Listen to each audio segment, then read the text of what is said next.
before we start, we would like to acknowledge the presence of all our mentors that are in this forum. Sir Dave Barcelona, Sir Noel, Nicolas, Sir Janine Arlegui, and I think there will be a few more that would be joining us this afternoon. So we will give them a few minutes or a short introduction during our orientation. So as with all our events, we always start with a short prayer. This is our Lasallian prayer. So let us remember that we are in the holy presence of God.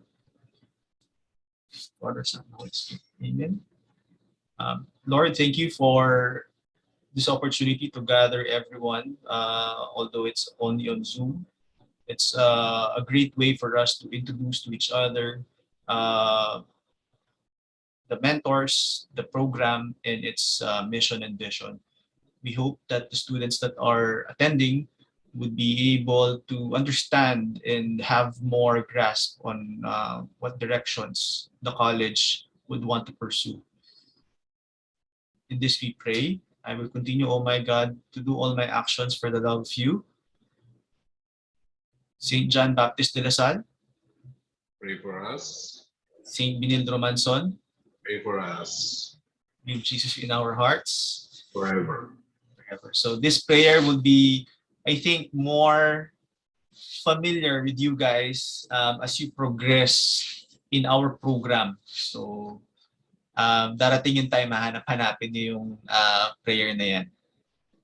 Okay. So just to give you a short snippet of our program, pre-pandemic, of course, how the community of architecture functions, the spaces that we inhabit, just to give you an idea and also to keep you to give something to look forward to.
Alright, so medyo nakakamiss yung campus, but we are optimistic that of course this would end and that we would be able to be a community once again. As architects, we are always optimistic. We are all optimists kasi syempre how we imagine a piece of drawing into a three-dimensional space that you can walk in, that takes a lot of optimism. So I think we all know and we are all praying for this to end so that we could go back to that vibrancy. So before I further go along, I am Architect Harvey Vasquez. I am the Program Chairperson for this academic year, 2021-2022. And I have been the Program Chair since last year. So these are my contact details. If you have any questions that you would want to ask me directly, just let me know. But of course, we would want you to communicate directly with your mentors first. That's the most important thing so that you could have an open communication. And here I am before the start of pandemic with my hair shorter. So as you can see, I've grown my hair quite a bit since the pandemic started, but still in high spirits. Okay, so when you saw the video a while ago, a few things we wish would have stuck with you in terms of what our program is all about. If you can see the video, you could notice that we work with our hands, definitely. And we work as a team, a collaborative effort. And then we work within the community of where we are situated in Dominga. And we want our students to be more comfortable in presenting their own views, their own designs in front of everyone. So we wanted to build up that confidence. So of course, there were some adjustments in how we transformed our platforms and our delivery to online. I will show it to you in a while, but we still, as much as possible, maintain those core strengths. We do still work with our hands. We do still do modelings, even with limited materials. We do work collaboratively with our peers, with our classmates, and we do our best to still work within the community through our e-service learning capacities. So those are the things that we try to transpose into this online learning platform, and we are doing our best to still create that community that we are known for. So just to give you a brief summary on your journey as an architecture student in our program, you would go through 9 tracks. The first one is of course creative track, which is the first for art design that you would encounter. This is being led by architect Jim Cameron. The second is what your subjects are as of the moment: history, theory, and criticism. You have history 1, A Discipline. So these are 2 subjects that belong to this track. It's led by architect Walter Ocampo. And then the third subject you have right now in your assignment is ARVCOM 1. So ARVCOM 1 is part of the visual communications track that is led by Sir Janil Arlegui. Sir Janil is here with us this afternoon as well. And then as you progress into your journey in in our architecture program, you would be encountering technical design, which is of course a more complex platform in architectural education. It covers ArcDes 5 to 8. So that is led by Sir Noel Nicolas. Sir Noel is here with us this afternoon as well. And then when you take your thesis, we have our thesis track led by architect Ben Kison. So some of the allied courses, auxiliary courses, are also, of course, needed in an essential part of your architectural journey. We have our planning track by Dr. MC Tubera. We have professional practice track led by architect Erica Dia. And of course, building science track led by architect David Barcelona. He is here with us this afternoon. And engineering science track led by engineer Jose Enigo Calixto. So, yeah. So for us, we are entering 121. Frosh, our ACAD advisor is Ma'am Erica Dia. So these are her consulting hours. So I think in your first term until second term, your assignments are block sections. So RO is the designated office to arrange your assignments and subject assignments. But after the third term, you would be tasked to forming your own schedule already. So ACAD advising would be an important part of your college journey.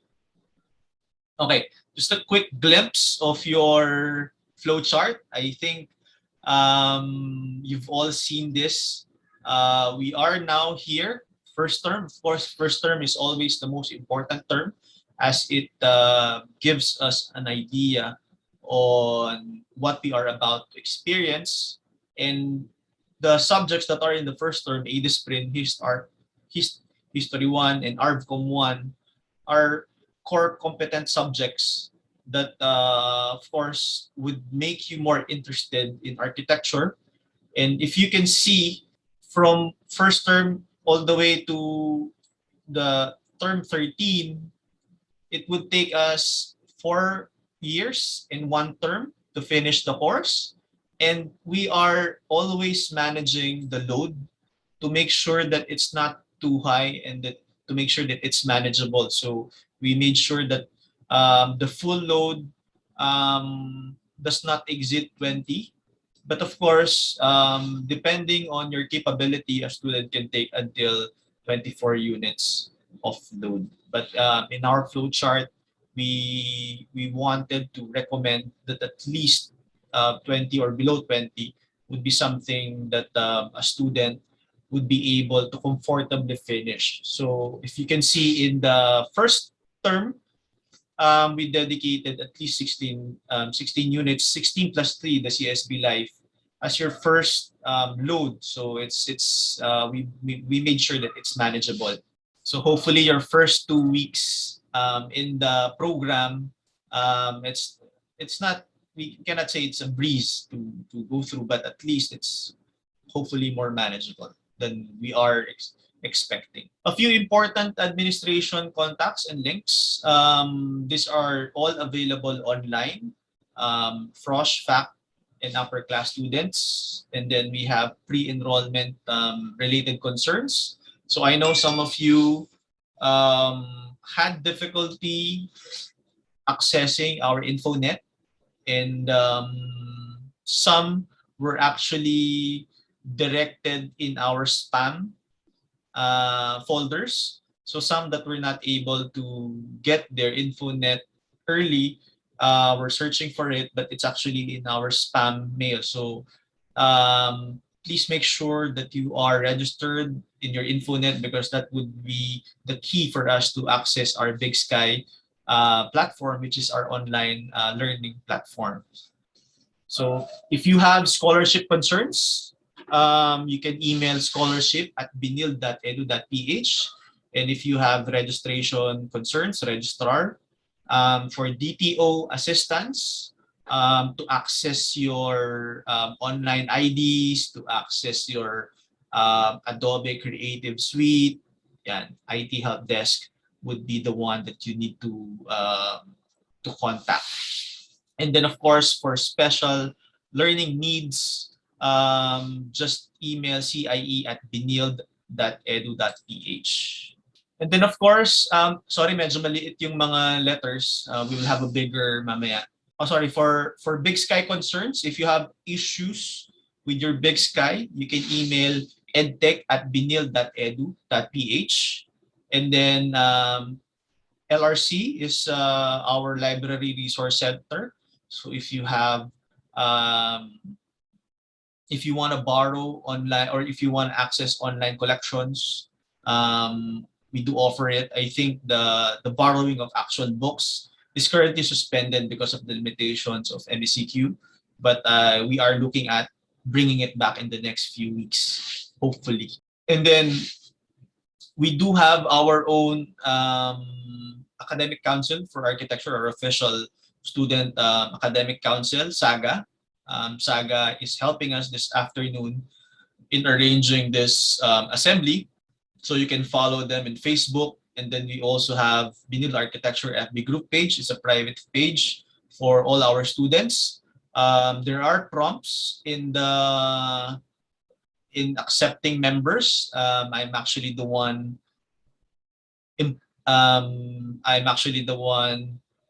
approving the requests. So there are questions that you need to answer, and in some instances, if the students did not answer the prompt, we are not accepting the invitation. So yeah, so we have to follow this because we want the FB group to be private for us students, because we do a lot of announcements. Our mentors announce sometimes in our FB platform, of course, in parallel with our Big Sky platform. So be sure to access them. And then, of course, we also have our Benilde Architecture FB page for official announcements, official events. And then we also do have the Benilde Architecture Program office. So in your next few weeks, I suggest that you follow some of the official Benilde pages so that you are also aware of any changes, any official communications that are posted in our pages. Okay, so one of the first thing that I want to discuss for you guys is the institutional waiver. When we entered our Big Sky platform in week 0, we encounter, of course, an introduction to our mentor, and then the syllabi that for the particular subject. And below that is our institutional waiver. Given that we are in an online setting, an institutional waiver is an important document for us to comply with, because it also ensures that we are still, even in an online setting, working in a safe environment. So the institutional waiver is, of course, shared to us by each mentor, and then we would have to get that document notarized and send it back to our mentor before the 3rd or 4th week of the term.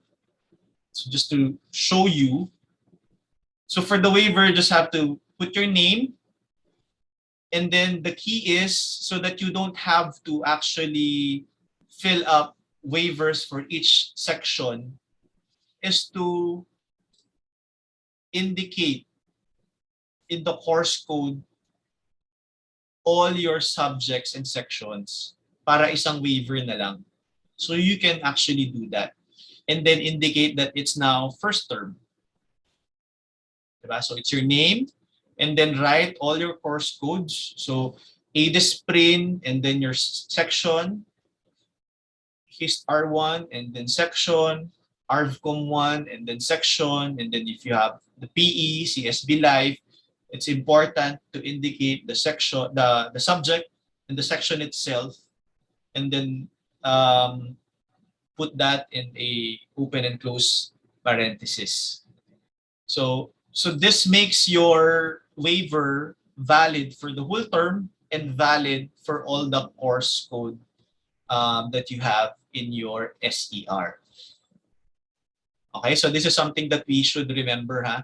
And then for those of us that are having trouble, of course, it's not advisable for us to go out, have it notarized, when we're done when we're done filling up the form, print it out, and then sign it, and then we wanted it to be notarized, we do have options for online notarizations. So these are the contact details. A lot of it are in Makati, Manila, Taguig, Pasay, Parañaque, Quezon City. So you can contact them directly, and then they can provide online notarizations without you going into their actual office. So this is a great facility, especially in some cases for those that are not in Manila, that are accessing our Big Sky. So this is important for us to accomplish. The next thing I want you guys to understand is what is synchronous and asynchronous. So this is a byword that would be more familiar with you as you go along your journey with us through our virtual Benilde platform. As we have transitioned from face-to-face to online, we had to devise ways to make it effective for mentors and students alike. So the institution came up with the synchronous and asynchronous meetings. So these are, in our term, we have 14-week format, and we need to have a minimum of 7 synchronous sessions of not more than 3 hours. So these are all also instructions that we have given to our mentors to ensure that we cover at least 50% of the 14-week schedule. So synchronous session should amount to 50% of the required course hour faculty per week. So every faculty members are aware of this and have planned our terms accordingly. So in case we miss a synchronous meetings, because this would be announced, of course, a week or a few days before the sync meetings. Ibig sabihin ng sync, it's an important meeting that we all need to attend. So it's like a milestone meeting. So just in case there's an emergency or internet was not working during that time, but we needed to attend, but for some reason, we were not able to attend, don't worry. Kasi the mentors, after doing the sync meetings, will upload the recording of the meeting into your Big Sky platform so that you can review it on your convenient time. So that review and then that upload is actually part of our asynchronous meeting. So asynchronous means it's your individual pace. So almost all our materials, all our lectures, be it in video form or in slides, are all uploaded in Big Sky per week. So whenever you have time, whenever you are available and you want to access them, it will always be available for you. So that is part of the sync. So it's a 50-50 proposition. So 50 would be guided directly by your mentor, and then 50 you would have your own self-paced.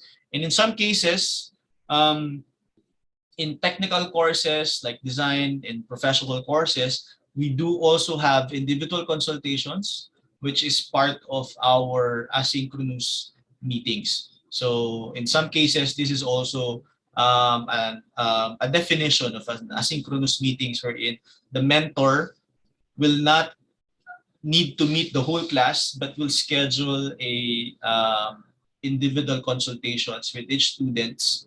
So the schedule, of course, it's up to the student if they want to attend that. So, but of course, the mentor would have that option, would have that schedule, and if the student wants to avail it, then it's up to him or her. So, if there are questions regarding asynchronous and synchronous meetings, we will have an open Q&A in a while. And then it's important for us to get feedback, get proper assessment for our performance for the term. So we have a learner's assessment of teaching, learning, and courseware in the hybrid environment. So it's a short for LATCH. This is a online evaluation for your mentor. So we hope that you can honestly evaluate our mentors in terms of your experience, in terms of your delivery, in terms of the exercises, in terms of the overall experience for each individual courses. So lahat ng mga subject, particular sections are recommended to do and go through the evaluation platform, which is Latch. So this is an important tool for us as learners kasi of course it's important for us to hear your thoughts and to also make sure that you are learning and then what are the tools that would probably work best for you moving forward. So we recommend and we hope that you use this facility honestly para this could also help you in your journey in our program. Okay, so today is a Friday. So usually Fridays we have a C break, which we call it's a college break. So a lot of our events, a lot of our webinars, the ones that we're planning in the next few weeks, falls into this schedule. So syempre, when you talk about college break, you talk about there's no classes. If you see your SER, there is no Friday 11 to 2:20 p.m. schedule in your SER because it's a declared college break. So it gives us at least a breathing space as well as gives us a schedule for some of our extracurricular programs to help build the community. So importante po ito for us to attend, for us to be a part so that it's a form of socialization. So during our face-to-face meetings, C break is an important engine for our interaction with students and mentors. So napaka-importante ng C-Break and we do use it in our online platform more efficiently. So we do at the start of the school year, of course, a Frosh Assembly, just like what we do now. And then we also do our program assembly. So right now, this is a Frosh focused orientation. So a lot of the things that I've been discussing are focused for information. And then we have a program assembly that is open for all of our students, Frosh and upperclassmen. So we will have that by next week. If you want to attend again, that you are open to attend, you are allowed to attend. And then we do also have midterm assembly. So just to a quick check of the community, how are they doing, what are the things that they need. So we do it around the 6th week of the term. In the first few weeks, you would find the pacing of our program really fast. And before the end of the 7th week, you would get the hang of it. But 14 weeks is actually a short time to finish a subject. So there's a lot of, the time is really important and crucial in our program. So be wary of that. And then we do also host soapbox through the SAGA Council. And then we do have webinars. Webinars are around 2 to 3 webinars per term. So we have a few already lined up for this term that we will be announcing in the next few weeks. So this is one of an example of our webinar. It was in collaboration with the Royal Danish Embassy. Jan Gel is of course an important urban planner.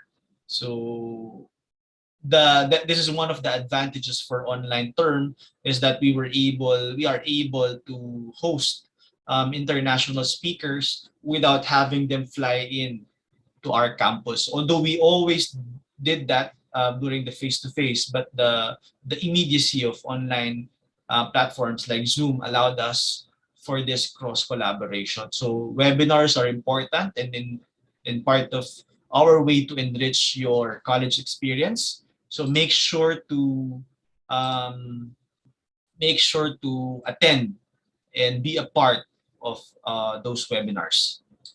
Okay, some are asking also questions on what are the things that I need to prepare technological requirements. Of course, these are all indicated in your Big Sky platforms and in your syllabus, but just to reiterate, a smartphone, of course, with camera and scanning app for our exercises. So just what, like I said a while ago, we do a lot of models. We do still work with our hands, sketching, rendering, manual drafting. So we need them to be scanned and to be uploaded in our Big Sky for checking. And then of course, computer, either you go for a desktop or laptop, either you go for a Windows OS or Mac OS. It depends on your preference, but they have their own strength and weaknesses naman. So of course, reliable internet connection and web camera. Hopefully my connection is clear. At least Windows 7 OS, 64-bit Intel and AMD multiprocessor. So these are important for initial rendering applications. Of course, as you progress in your studies, bigger and more powerful computers would be required. But as you start, I think the specifications indicated here would be a great starting point for you. And then, of course, what's important is an active Benilde email account. So I have been sending out welcome messages through our architecture program Benilde email. So that would be my official platform for reaching you for announcements. So hopefully everyone that have active Benilde account have been getting those emails. In terms of analog or material requirements, like I said a while ago, we are working with our hands. So we are recommending these few things. A4 size sketchbook, sketching and rendering pencils, black ink pen sets, colored pencils, watercolor sets, needed eraser, erasing shield, drafting brush, sharpener. So these are a few things that we need as an architecture student. Of course, insert coffee for actual practice. So you have triangles, you need your sketch pads, you need your measuring tapes. So these are the few things that we as architect students need so that we can be better prepared and better equipped in answering a lot of our or complying with a lot of our requirements here in Benilde. Let me just check if before I continue, is Ma'am Yani already here from BWC? Yeah. Okay. I wanna pause here muna before I continue. I want Ma'am Yani. Hi, sir. Hi. So do you want to Hello. introduce yourself and then I wanna introduce Ma'am Yani from BWC. She is our assigned counselor for our batch, and then I think until 120, tama, Ma'am Yani, no? 120 and 121. Yes, po. Yan. So she will be presenting what BW stands for, and then what BWC, how BWC serves us, especially in this online platform. BWC has been an important partner for our program in helping our students, not just in complying with their academic requirements, but of course also ensuring that we are mentally healthy. So BWC is a huge part in that, assuring that we are all in tip-top shape mentally. So Ma'am Yani, you want to share po? I'll put you in spotlight, ha? Mm. Okay. So, hello everyone. So, Sir Harvey, I did not prepare anything muna for today for like slides because I'll just have it presented for the next assembly. But I just wanted to say hi to our Frosh students. No, so Benilde Wellbeing Center, or our guidance office, but we call it Benilde Wellbeing Center. Sometimes they call it Benilde Wellness Center, but it is actually Benilde Wellbeing Center because we are centering on the well-being of a person, of the students. No, so we attend to the psycho-emotional needs of the students. So for our Frosh, I think there are two important yeah, so here are the links. No, so I think the most important services that they need would be the initial interview and the counseling, telecounseling. So just in summary, so for the initial interview, you need to schedule that by messaging bwc@benilde.edu.ph. And also, it will be, I think there would be postings also in Big Sky and in our Benilde Mail. No, if initial interview is already available for our students. No, so usually we send an email if open na yung initial interview. So this initial interview should be finished within your first year in Benilde. No, so that's within 3 terms. No, so but hopefully you could have it earlier so that we will be able to help you. No, so this initial interview, although this is a requirement, the purpose is to really just say hi to you and to get to know. Sorry, the dog is saying hi to the students. Do you want to say hi to them? Sorry po, nag-hi siya. I think while we're waiting for Ms. Yani, please try to save this QR code. This is an important QR code. So it directs you to the full access of information and programs of the Benilde Wellbeing Center. Ay, Ms. Yani, you're back. Ito po siya. Pasensya na kayo sa Gusto na lang kanya. mag-hi, nagpapapansin. She has this behavior if it's Friday. No, di ba? No, alam niya ang weekend. No, so dapat kayo mga students alam niyo rin ang weekend, ha? Nagpapahinga din tayo. Okay, so that's it. No, so I think there are 2 services that they need: the initial interview and the telecounseling service. So it's there. The links are there, and I will discuss more of that in the General Assembly next week. No, but if you have questions, you can directly email me at I will send it in the chat box, my email, or BWC, so that you will be able to reach me. But our purpose is to help you adjust well in college. No, so that's the purpose of the initial interview, and to help you also with your not necessarily sa academics, but I'm sure that if you are mentally healthy or emotionally healthy, you can do better in school.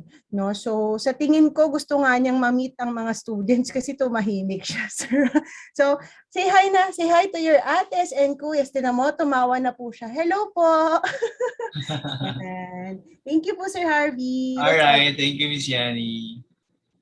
All right, so that's BWC. Siguro sa ngayon, you feel like it's something na you don't actually need right now, but it's actually an important component in our journey in Benilde. So we have to also acknowledge, of course, not just the physical stress, the intellectual stress that we all go through in college, but of course also the mental stress. So it's part of it. It's there's no denying that mental health has been a more important focus for us in the last few years. So we have the facility and we have the capacity to guide you in this journey with the help, of course, of BWC. So balikan lang natin yung QR code. If you can screenshot this, and then I think Ms. Yani is also typing her email address for inquiries. So please save yung contact details for BWC. So maraming salamat, Ms. Yani.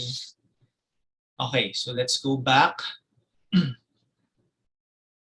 So we stopped here. SIS, Student Information System, is an important tool for all of us in college. So in SIS, just like in Big Sky, a lot of important announcements, things that we should do are all flashed in SIS and in Big Sky, especially if you are already responsible for your enrollment. SIS is an important resources. And then if you can also see a lot of our WordCat Discovery account is also in SIS. ProQuest, those are journals that are paywalled, but of course, Benilde is registered. So if you are in need of academic journals for your research, we have that in SIS. Yeah. So I think also the latch is usually accessed through SIS. Yan. And then if you do have questions regarding your enrollment, regarding your anything related to administration or Benilde in general, we have a Benilde Hub. It's an official help desk. If you have questions, quick questions, and even urgent messages, you can actually access Benilde Hub. I'll type in the specific link for Benilde Hub. Yan. I also recommend that you join the Benilde Central Student Government. So it's a great way for representation for us, for you as students. So that you can also be updated in terms of admin announcements. CSG is always active in that front. So part of your journey is actually setting up your Facebook account to follow a lot of official pages in Benilde. Of course, DLSU Benilde also have an official Facebook page. So it's a great follow as well for official announcements. Yeah. Benilde Student Life is another good follow to enrich your college experience. So it's the official page for Department of Student Life. So if you are a student that would want to be more active socially, and then if you have an advocacy, Benilde Student Life would be able to help you enrich your college life. Yeah. So it's already 1:51. So I almost talked for 4 hours, for 1 hour na. Now is the time for us to open up for questions. Pero first, I would want to introduce our mentors that are present today. Thank you guys for attending. Kanina I mentioned Sir Noel Nicolas of Tech Desk. Sir Noel, say hi. Hi guys. Nice to see you even in just the monitor. So hope that we will be seeing you face to face soon. Okay, because we are missing the face to face that we have before. Okay, nice Miss guys. na niya yung See you corny guys jokes today. niya. Sir Noel, no? Yeah. Nakakamiss yung, anong nakita nga yung video di ba? Nakakamiss yung 7th floor, 14th floor, and we are all ready to go. And Sir Noel is also our ACAD advisor for this term. So meron siyang assignment for advising. Yan. Sir Harvey, nagkaroon ng movement pala yung advising ng content. Nagkaroon nabago yung set ng advising. Nabago yung flash ko kanina. Siguro we'll also discuss that in our General Assembly next Friday. So maganda lahat tayo. Next Friday ba o this Friday? This Friday, sir, iba. Ano tayo ngayon? Frosh, next Friday yung student. Okay. Alright, thank you. Bata ni Sir Noel, no? Next, of course, ayoko nang sabihin by age yung tinatawag ko. Hindi ko nasasabihin na gano'n. So guys, hindi by age to Hindi by, guys FYI lang, dito by age baka bigyan natin ng kulay. So next po natin, of course, Sir Dave of Building Science track. He is also one of our ACAD advisors. Sir Dave, sir, hi to them. Well, hi guys. First of all, again, this is not by age. As you can see, si Sir Harvey, mahabang buhok. Ako, wala pa akong buhok. Bata pa talaga ako. I handle building sciences, so matagal niyo pa ako mamimit. Maybe about 2 more terms pa before you start meeting or you start having building sciences classes. So again, welcome to Benilde.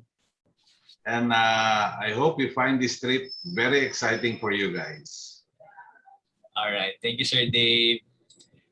Next natin ay si Sir Janil Arlegi, our visual communications mentor. Yan, Sir Janil. Hello. Yan. I think you have subjects under Sir Janil, yung ARVCOM 1. No. Sorry. No, currently, no, I'm the guy in the video that you watch for ARPCOM 1, but I'm not handling any sections for this term. I'm handling the upper classmen for this term. And then by next term, mawawala ako. I will have my service leave. But then you will still see me every time in my tutorial videos for any visual communications courses. Hello, welcome for Frosh. No, I first I'll meet you one of these days. But you know, architecture is a lot of fun. You have a very enjoyable journey. Bye bye. All right. Thank you, Sir Janil. So, yeah, Sir Janil is in charge of our visual communication, yung mga freehand drawing, manual, and digital renderings. Yan, which is an important part of our architectural expressions and architectural representations. Yan. Next natin, si Sir Ben Quizon, si Sir Batman Ben Quizon. He is in charge of our thesis track. Sorry, Sir Janil is also an ACAD advisor. Ha? So, yeah, he's also handling advising. 120 na, Sir Janil? 118. 118, okay. Yes. Okay, thank you. Hello guys. Yan, Sir Ben. I think the key in learning in this pandemic is communication naman. Kung meron kayong gustong malaman, if meron kayong i-clarify, you can always talk to us, your ACAD advisors or your mentors. Unang-una, syempre dapat makipag-usap kayo sa mentor. Of course, kailangan ng communication ngayon. Yun. Baka may nagtataka, Batman, mataba na kasi ako kaya Batman yan. Taba pag binaliktad mo Oo. Thank you, Sir Ben. Yan, sir. Yeah, tama yun, communication, kasi it's really important. And you would think na online, mas madali makipag-usap, but actually, medyo naging introvert tayo. But basta naman, when we communicate, mentors and student alike, respect has to be there. Boundaries has to be there. Okay? When we communicate to our mentors, of course, make sure na office hours ba, weekend ba, and then kung hindi man sila mag-reply when we message them on a weekend, pwede naman, but don't expect them to reply agad-agad. Kasi that's important, I think. That's also important for the mental health of our mentors. Diba? That we also consider at least a boundary. Pero as much as we can, I think as a community, we are all accommodating. We are all here for everyone kung may kailangan kayo. So that's important. So napaka-importante po ng communication. And I think in our ranks, nakikita ninyo na all of us are always open and always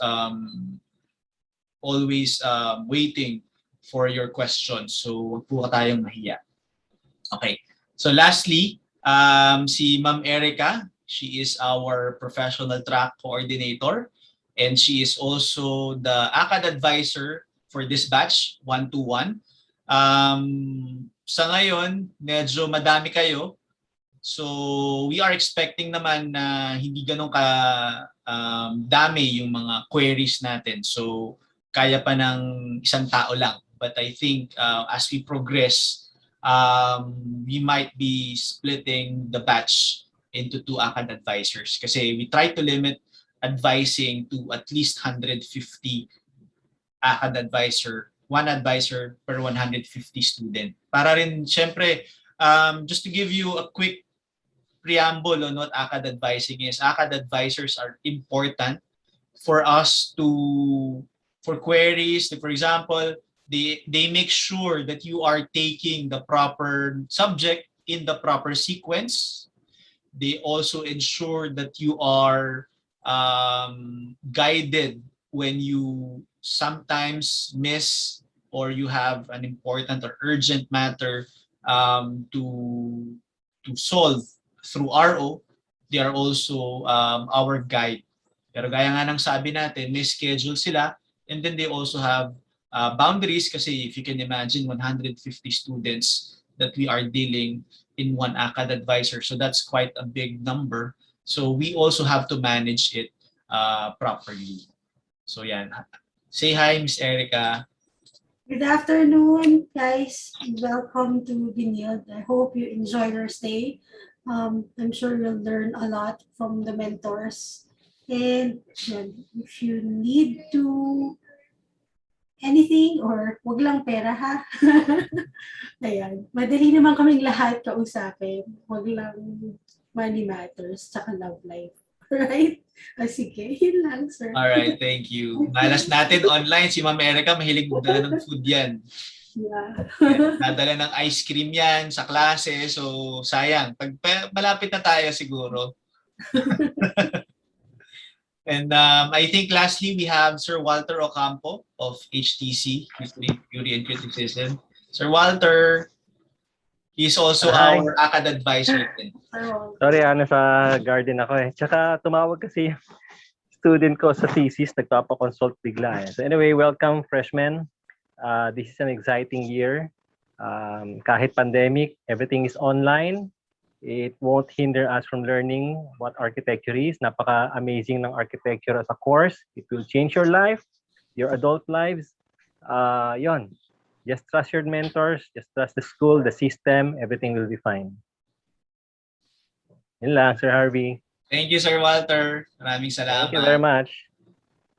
Okay. So now that you have at least a face on the names, siguro it's already 2 o'clock. We still have a few minutes to answer some of your questions. So I think we have a few, Ma'am Erica, we have a few questions from the initial forms. Tapos after that, if you do have questions, please type it in or better, baka pwedeng magsalita para marinig natin yung mga boses nila. I think better yun. Para makilala naman natin Para sila. makilala. So yung mga pwedeng mag-video po, paki-on po yung video para at least we can see each other.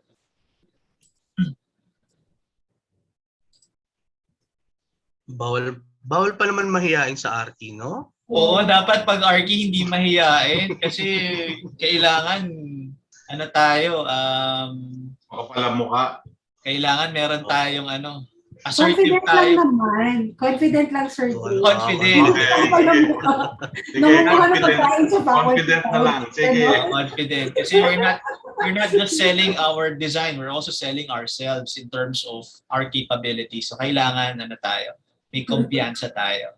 Okay?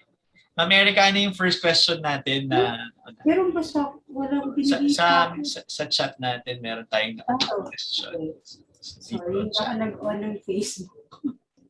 I apologize. Yeah. Konti pa lang, pero it could start off the conversation. Sige. Sorry. Medyo mabagal ang aking internet. Wala, kasi wala, sir. Kasi na yun. Doon sa, ma'am, sa vProd natin. There. Okay. And first question, is it possible to have time for one-on-one consultations and assistance for students for some important skill sets we need to be guided on? Maybe even have a live demo on the topic, since we are only trying to learn through pre-made videos. pre-made videos. Ayun. Sir Janelle, I think you're the best person to answer this. Okay, so I've been at it with the online course content since about last year. Yeah?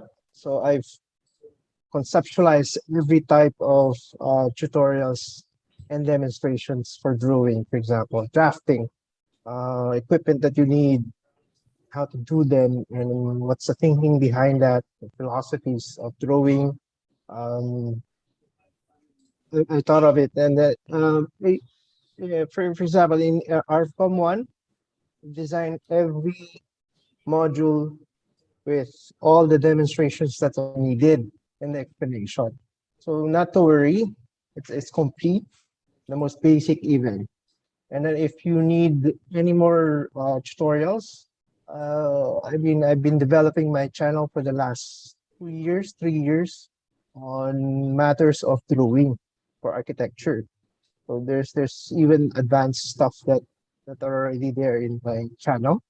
You can look for my name, and that's it. And so not to worry.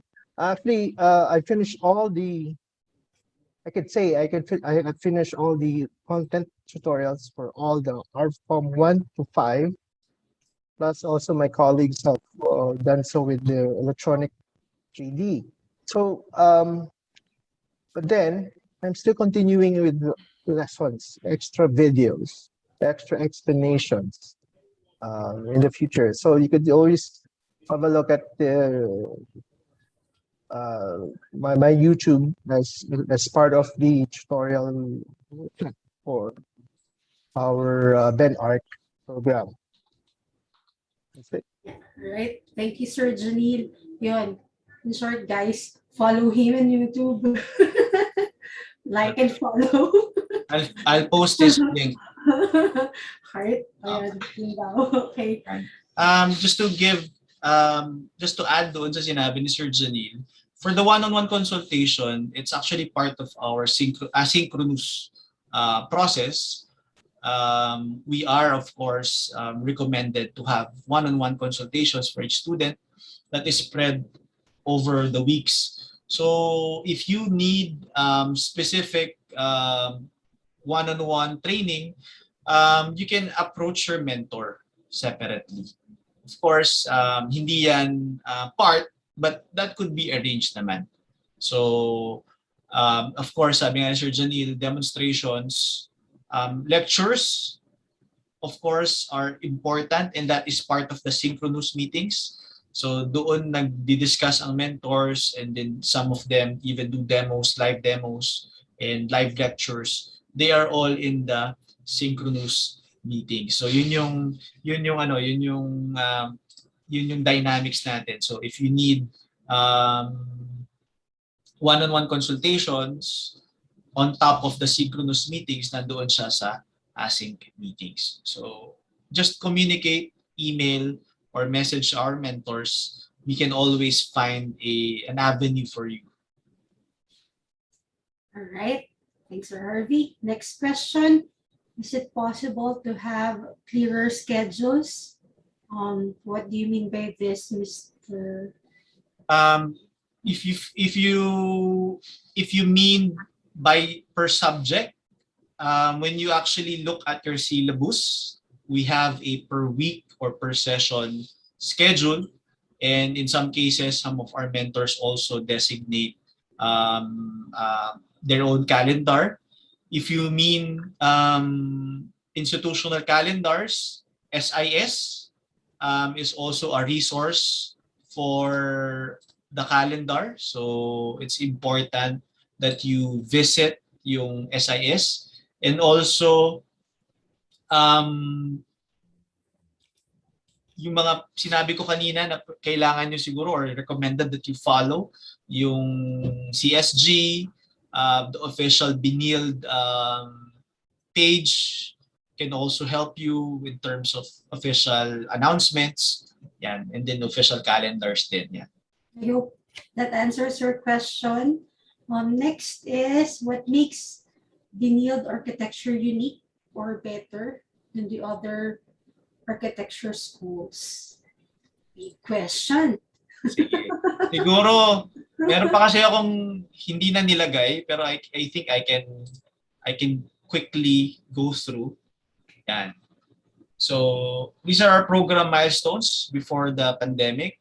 Of course, last licensure exam, we had the top 3 as one of our alumni. And we are now in talks with cooks to teach in our institution. So he is already preparing for that. And then we also participated in the last installation of the Architecture Binale in Venice. So these are works of our students, and then some of our students also went to Venice to see the actual work and to participate in the festivities. In the next few weeks, we have also invited the current installation of Architecture Binale, Sudar and his team. So he will be doing a webinar in our institution. So watch out for that schedule. We also do local and international tours for our students. So we arrange culture and architecture tours. The last one was also back in 2019 before the pandemic. So this was in 2017 when some of our select students went to Italy. And then gaya ng sinabi ko kanina, we work with the community.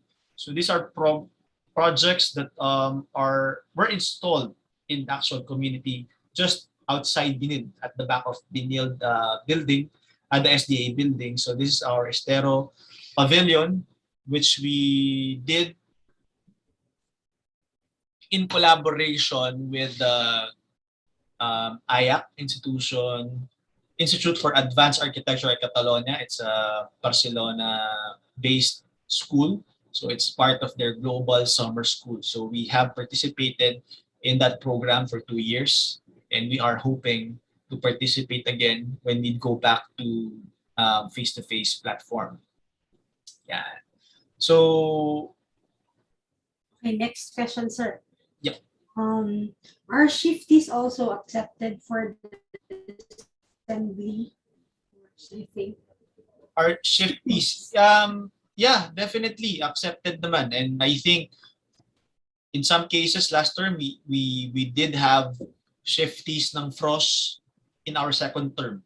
So ano naman tayo, flexible naman yung program, but medyo when you come in as a Frosh on second term, expect na medyo alanganin na yung flowchart natin because we are coming into a first term, to a second term, pero first term yung flowchart natin. So medyo irregular na yung flow natin, unfortunately. But it's still possible in some cases. We are able naman to at least form a section. Right. And last question that we have here, are there student exchange programs? As of now, there were offers, pero we opted not to pursue because of the current pandemic. But we are in partnership with some of our Southeast Asian institutions, and they have been offering us for exchange student programs. Pero sa ngayon, given our limitations, hindi muna namin tinanggap. Pero yes, we do have, at least in Southeast Asia. Yan, Thailand, Taiwan, those are our partner school, even Korea. So meron tayo yan. Exciting naman nun. I wish matapos na itong pandemic, sir, para... We had a project with Thailand University, and we were planning sana na we host a mentor, tapos a mentor would be hosted in their campus. So may mga ganun naman tayo, may mga ganun tayong linkages that we prosper, not just during the face-to-face but also during the online term. So yan. So those are the initial questions. It's 2:15. May question pa ba tayo, guys? Wala na po dito sa chat box. Mukhang shy type yung ibang students. Oo nga eh, ayaw pa mag-on ng camera. Okay lang naman kung you'll get there. Pero hopefully if you have questions, gusto ko lang magtanong, how was your first 2 weeks in the program? What's your experience so far? Sino yung pwedeng sumagot dito? Or can I call randomly? You can raise their hands Oo. to volunteer. Pwede So, mag-volunteer. Kamusta yung experience natin this first 2 weeks? Officially, 2 weeks na kasi Friday na, di ba? Although we still have Saturday classes. Ang daming umattend, ayaw sumagot. Magtatawag ako ha. Okay lang ba? Daud, are you there? Can you help me? Yes po, sir. We're asking internals to hikayat the crowd. We still have a few minutes bago mag 2:30. At least I want to hear some of you. What was your initial experience in this first 2 weeks? Wala, mga shy type. O nga, magtatawag na ako. Sana avail. Ayun po, sir, may nag-raise ng hand. Ayun. Sino yung nag-raise ng hand? Albert. Sige. Hello po. Hi. Can you open your video, please, Okay Albert? po. Hi, Albert. Hi po. Yes, what's your question or your experience? It's the experience that I'm gonna try to answer po eh. Sige po. Ano po, bale, yung experience ko po for the last 2 weeks were very interesting, to be honest. I enjoyed the atmosphere that the teachers are providing us. But pero since nagbe-build up na po yung workload, I have to prepare for the worst. Yeah. Word of caution, hindi talaga madali yung architecture. So, kahit kami during face-to-face, we all experience the same. Kahit when we were studying, it's really not easy, but it's doable. One thing that we need to remember, and I think we need to all possess, is organization. We have to be organized with our time. We have to be organized with our resources, and we have to be organized with ourselves. And yung mga learnings na yan, we also carry that over in our practice. Kasi you are managing people, you are managing resources, you are managing time. So medyo pinaliit lang yung concern, but that is something that we all have to learn. Kung you're not an organized person, for example, you have to learn to be organized. One thing that I view architecture as a plus, kahit hindi ka maging arkitekto in the end when you graduate, but you have the organizational skills, you can succeed in other industry. Kasi you already have that training for organization. So yun yung importante. And yes, brace yourself. It's gonna be fun, but it's gonna be hard. Diba? Pag something's worth it naman, it should be hard. All right. Thank you, Albert. Who else? Wala pa? Sino pa? Gusto mag-share ng we can open at least 2 more comments or experience, suggestions. Anything you want to share? Anything. Yeah, may Sir, isa may pa. nag-raise hand po. Isa pa, si Micah. Micah, if you can also turn on your video, please. There you go. Good afternoon po. Good afternoon. Good afternoon, Micah. Hello. So I'd like to share my experience sa for this past 2 weeks. I really like the atmosphere, super welcoming. Tapos yung interactive, they had games. It was really fun because kahit we didn't have to talk, I got to collaborate with other people like spelling and then art and drawing. And then I also like yung may mga talks like Japanese architecture. I like it. Like 2 weeks and I got to learn a lot from the profs. They're very welcoming. So thank you so much. Thank you, Mike. We try our best to be engaging. I know it's a challenge, not just for the students, but also for the mentors. But we do try our best to keep it engaging kasi syempre, we also have to be interested in what we're doing para we have that passion. And it seeps out of the activities that we do, activities that we propose. Yun. Yun lang, minsan it feels overwhelming, but it's all part of it's all part of it. So we just have to just manage our time. Thank you for sharing your thoughts, Micah. Anyone else? Thanks, Micah. I think we can have one more before we end our forum. It's already 2:20. Wala na. Siguro I'll also while we're waiting, I'll also siguro introduce our SAGA, our student council body. Yan, introduce natin para at least you also know and hear them. SAGA President Daud, can you Good afternoon, sir. Good afternoon, everyone. I'd like to introduce our officers. We have one of our Vice President for Externals, Justin Kua. Justin, ayun, he's waving. Our internals, Vice President for Internals, si Rafael Gonyo po. He's waving. And we also have our Secretary, Pat Javier. Vice President for Finance, si Elise Flores. Our auditor, Gabby Tuason, and our logistics head, Erica Liasos, and our secretary, that's Pat Javier again. And yeah, so far yun lang po yung officers namin with us today. All right. Thank you, sir. Thank you, Daud. Actually, SAGA, with BWC, with BPIA, with CLR, those are the team. So hindi naman kaya ng mentors lang. We need SAGA, we need BWC, we need BPIA to actually give you an experience na engaging and exciting for college life. So we work hand in hand in preparing programs, preparing webinars. And for example, this program that we prepared for you today, it's in close collaboration with SAGA.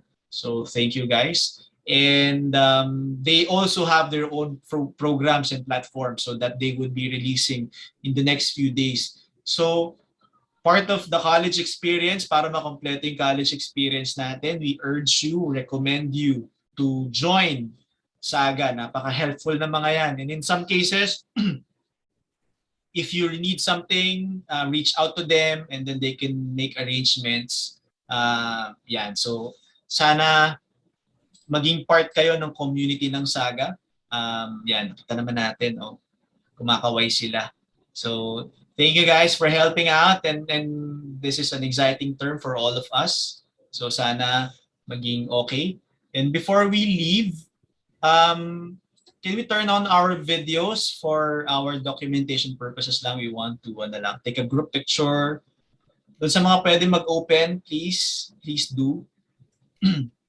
Yan, ngayon ko lang kayo nakita. Ang dami naka-off ng camera kanina. Most pala of the SAGA is in my ACAD advising and also in my tropical design class. Yes, sir. Mga 119. 119, no? Daud? Yes po, sir. Pero we have 120. Si Yana ng creatives, tapos Gabby for auditor po. Okay. Okay. Ay, Daud, before we start pala, i-post mo na rin yung evaluation form for this event. Yes po. Our logistics and secretary, could you please? Para some of them. Tapos, can someone help from SAGA to screenshot yung mga pictures? I'll take the photo na lang po, sir. Alright. Thanks, Daud. Okay. So there are 6 pages, guys. So, essential, let's just smile for those 6 pages in case. So, mga 2 minutes yan roughly. Opo. Okay, so first page. Okay, so smile. 3, 2, 1.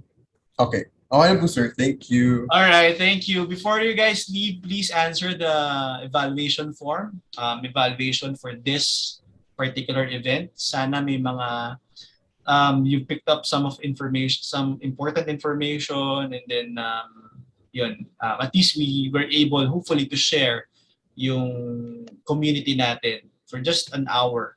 So thank you for spending your afternoon with us.